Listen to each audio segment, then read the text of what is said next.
it's Michelle here, your emotional resilience coach. It's fantastic to have you join me. Today I'm going to do a quick short one on regret. If this is something that you're struggling with or have struggled with, please do stick around. I like to just reframe, give new ways of seeing things, thinking about things, so that we no longer stay stuck in our lives of just surviving, so that we can move forward and live full, beautiful lives where we are feeling more exhilarated, where we are feeling excited about our lives, where we are thriving in our lives and not just going through the motions.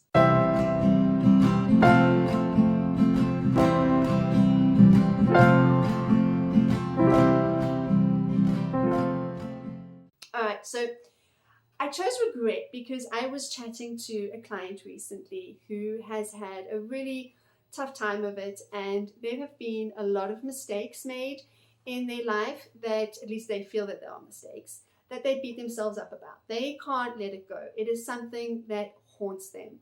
And not only does it haunt them, but it prevents them from actually living. All right, they're in a state of just surviving and just literally going from one moment to the next, which is not the end of the world, but it's could be better. All right, it could be more in depth, it could be more exciting, it could have more joy to it, and that is my aim. So regret keeps you stuck, and the thoughts behind regret will vary, and it's the thoughts that make us feel regret. We feel, okay, if I'm going to have regret, then I deserve it because I did something wrong, I said something wrong, I made the wrong choice. You know, we really beat up on ourselves and we say really, really unkind things to and about ourselves. And we kind of tell ourselves, yeah, I need to have this regret. Like, I deserve this regret. And part of that is, well, there's that punishing part. But another part of that is we feel it's going to incentivize us somehow. It's going to push us out of this place of regret. But it doesn't. Because depending on what your scenario is, and it could vary, but the words that go with it would go along the lines of, if only, I should have, I could have, I didn't, I chose not to. Why did I do these things? Why did I show up that way? Why did that have to happen? All right, can you see that a lot of this thinking keeps us as a victim instead of taking power? And I'm not minimizing anybody's experiences. Many people have been true, real victims in circumstances that they've had to go through, in scenarios that they've had to deal with. And I'm not taking that away for 1 second. What I'm saying is that in order to move out of that pain, in order to kind of take that step and free ourselves from those shackles that hold us down and hold us back, of that those voices in our head, those if onlys that scream at us, is to realize, one, that there are thoughts, all right? Let's kind of look at what we're thinking. What are we choosing to believe here? Why are we believing this? What is it about these thoughts that is resonating with us? And what thoughts could we replace these with that could better serve us, that could better incentivize us to step out of this place of regret? Because regret puts us in this place of just not being able to move. And it's very similar to shame. If you haven't, go and have a look at some of my videos on shame and blame. It keeps us stuck in this cycle of, oh my gosh, I can't do anything. I'm too scared to do anything. If I make any decisions, hello, codependents, if I make any decisions here, things are going to go terribly wrong and it's going to be on me. And I can't possibly do that. I can't take that blame. I can't take that, all right? We have so much regret in our lives. And, you know, I like to just kind of think that we do the best we can with what we have. And that is going to vary from day to day. That is going to look different all the time for us. And so you've got to show yourself a lot of compassion, a lot of kindness, and a lot of forgiveness of, I did what I knew with what I had at the time. And what I know now is different to what I knew 2 years ago, which is different to what I knew 20 years ago, all right? We grow and we evolve, and with that growth and with that evolving, we do and be better, and we show up differently.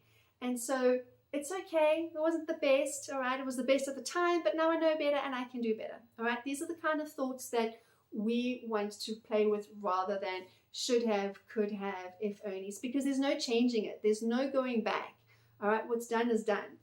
And it also keeps us from moving forward because we go, well, if I do this, what if that happens? Do you see again that what if? We live in this realm of uncertainty. We live in this realm of doubt, and we just don't move. We don't forgive ourselves. We don't forgive others. We just stay perpetually stuck with no growth. And without growth, we just kind of keep spinning. You feel like you're on this hamster wheel. You're just going round and round and round in circles with no change, which is absolutely exhausting. I know I've been in those pockets of my life where I've just kind of felt like I'm going through all the emotions and I'm moving, but I'm not going anywhere. I'm not doing anything. I'm just staying put. Another thing that we do with regret is we think that it's going to incentivize us, okay? And it really doesn't, as I've explained. Hurt people, and when we have bad feelings, and regret is a pretty yucky feeling, when we have bad feelings, we do bad things, all right? We don't know what else to do. When you show up from a place of love and compassion and kindness, it shines out of you, and it's in all your actions. When you're struggling and you're really battling with life, it's understandable that what's going to happen is maybe we're not always going to be our best selves, and we're not going to always say the best thing or do the best thing or say or do the right thing either, because we're just feeling really yucky, we're feeling really grotty, and we don't know what to do with that feeling. And our brains are wired for our survival, and part of that is seek pleasure, avoid pain. So it's going to look in areas where we're going to get these small little hits of dopamine, where we're going to have these small bursts of pleasure, not happiness, but pleasure. And it's going to be a short relief for us for a while. And through that, you just got to go, I'm human. I've had a human experience. And yeah, maybe it wasn't my shining moment, but you know what? Tomorrow's another day. And perhaps tomorrow will be.